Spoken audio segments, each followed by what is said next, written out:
At so ayan, hi guys, welcome back sa channel natin. At eto, sa mga nagre-request ng Hunter ay eto, tuloy na natin yan. So dahil nagbabalik na nga rin kasi si Togashi, so kaya itong Hunter natin ay may pag-asa na nga na magtuloy-tuloy ito. But anyways, ay ayan, bago tayo magsimula ay kung bago ka pa lang sa channel natin ay huwag mo kalimutan mag-subscribe at pakipindot na rin yung notification bell para ma-update ka every time na meron tayong bagong upload. So yun lang naman po at ulit ay huwag na nga natin patagalin pa, simulan na natin yan.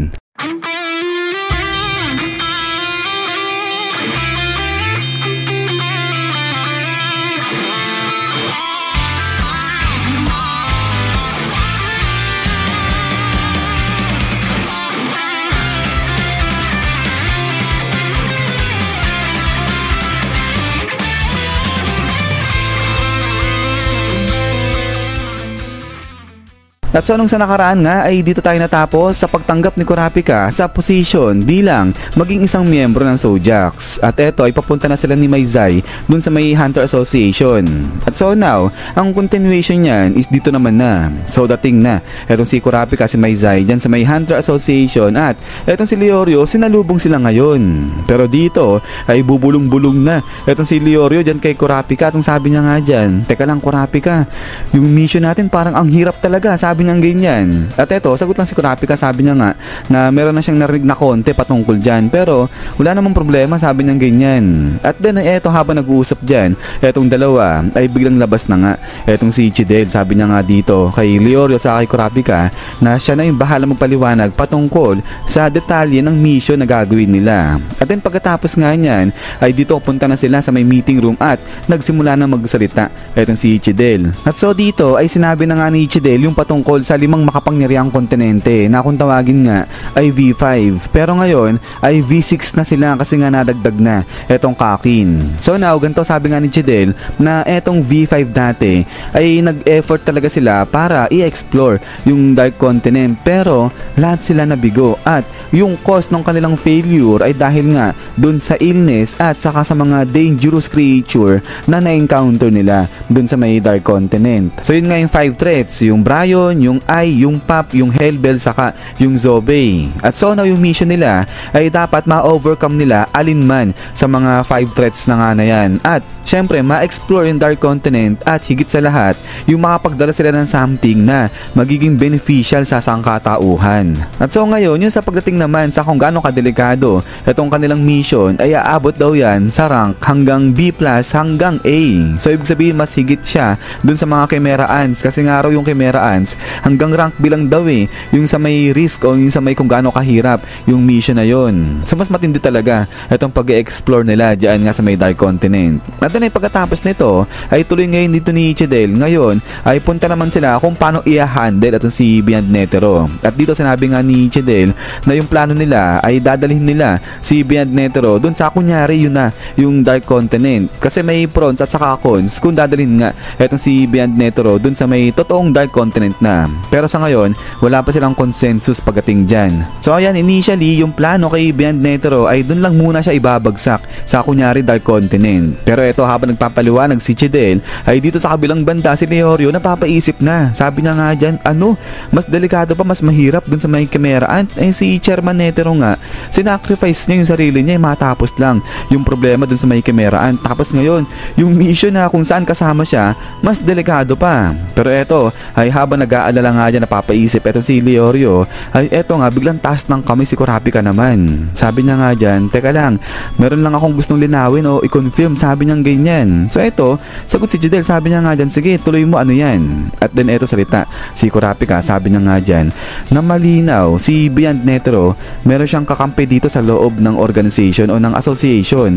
Ngayon may idea raw ba sila kung ganong karami yung mga kakampi ni Beyond Netero dyan sa may Hunter Association. At so dito nagulat tuloy itong lahat ng mga Zodiacs dyan. So kaya naman etong si Kanzai biglang tanong siya kay Kurapika, sabi niya nga dyan, teka lang, ano yung sinasabi mo, paano mo naman nasabi, sabi niya ganyan. At dan dito sagot si Kurapika, tingin siya dyan kay Kanzai, sabi niya nga dyan, paano hindi mo alam, sabi niya ganyan. At so ay dito sabi nga ni Kurapika, kung pagbabasihan kasi etong will ni Chairman Netero ay lahat makapagsabi na si Beyond Netero talagang hinihintay lang na mamatay etong si Chairman Netero, kaya mali malinaw na etong si Beyond Netero noon pa man din ay talaga nagpe-prepare na siya para sa pagpunta dun sa may Dark Continent. At saka isa pa ay di ba nga raw kusa nagpakulong etong si Beyond Netero dyan sa Hunter Association. So ibig sabihin, noon pa man din kasama na sa plano ni Beyond Netero na isama nga etong Hunter Association. So ibig sabihin, may part itong Hunter Association dyan sa plano ni Beyond Netero. At may kita nga raw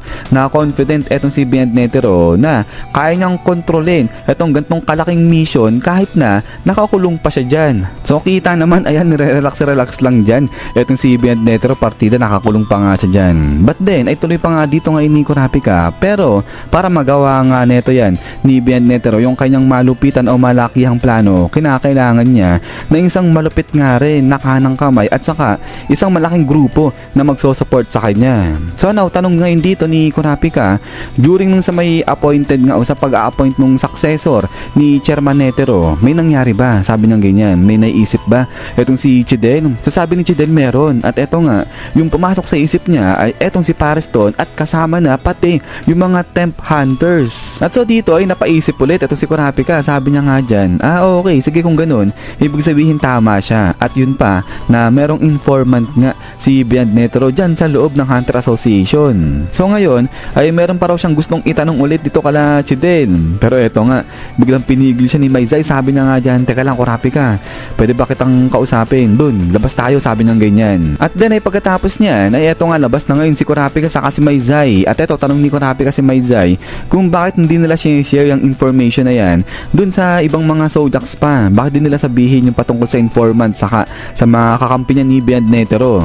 Pero eto nga, sagot si Maizay, sabi niya nga dyan na oo, nainiwala sila na tama naman si Kurapika na may informant dyan sa loob ng Hunter Association. At siya, si Maizay saka si Chidel, nagsasagawa na nga raw sila ng investigation kasi tama, pareha sila ng conclusion nito ni Kurapika na dito sa loob nga ng Zodiacs ay merong spy etong si Beyond Netero. At so dito, tuloy pa ngayon ni Maizay na nagsimula yan half century ago pa yung nakakalipas. So ibig sabihin, kahit yung pinakamatanda sa kanila dyan na si Botobay, bata pa nung panahon na yun, nung nag-o-occur na itong gantong problema. So kaya nga, ibig sabihin, kung dati pa man din talaga ay nag-o-occur na yung gantong problema nila, yung may spy, yung may mga informant o laban against nga dyan sa Hunter Association, ibig sabihin nito, lahat ng hunter suspect dyan. But then ay dito nga tanong na si Kurapika, sabi niya nga dyan, pero teka lang, saglit lang, di ba nga si Chairman Netero, siya mismo yung pumili, handpick niya yung mga Zodiacs na yan. At so sagot etong si Maizay, sabi niya nga dyan na tama naman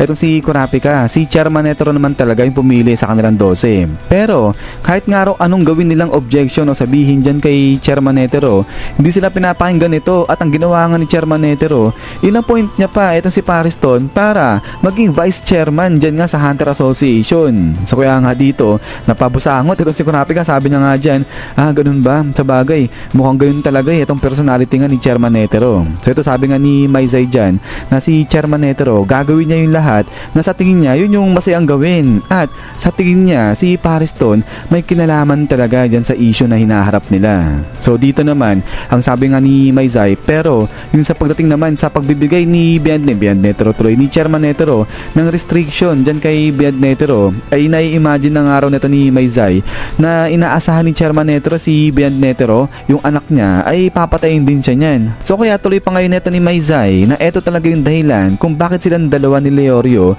yung pinili nila na makasama dyan sa Zodiacs, kasi talagang wala silang kinalaman dyan nga sa Hunter Association. Pero ganun pa man rin ay sigurado nga sila na etong si Chairman Netero ay may sinama yan na spy o may pinayagan siyang spy na makapasok dyan sa may Zodiacs. So kaya ngayon, ang gustong mangyari ni Maizay na i-secret lang muna nila ni Kurapika yung patungkol sa issue na yun, yung may spy nga sa loob ng Zodiacs. So bali ang may alam lang dyan etong si Kurapika, si Maizay saka si Chidel. At din ay pagkatapos nga nito ay dito na pinakilala ngayon etong ang mga Zodiacs at kung ano yung role nila dyan sa paglalakbay sa pagpunta sa may Dark Continent. At so ayan, unahin muna natin etong si Chidel. So etong si Chidel bilang isang disease hunter ay dun siya sa may medic team. So siya yung magiging head ng medical team, habang ito namang si Maizay bilang isang crime hunter ay dun naman siya mapupunta sa may intelligence team. So siya yung pinaka-head dun, habang etong si Botobay bilang isang terrorist hunter, siya naman yung head ng defense team, habang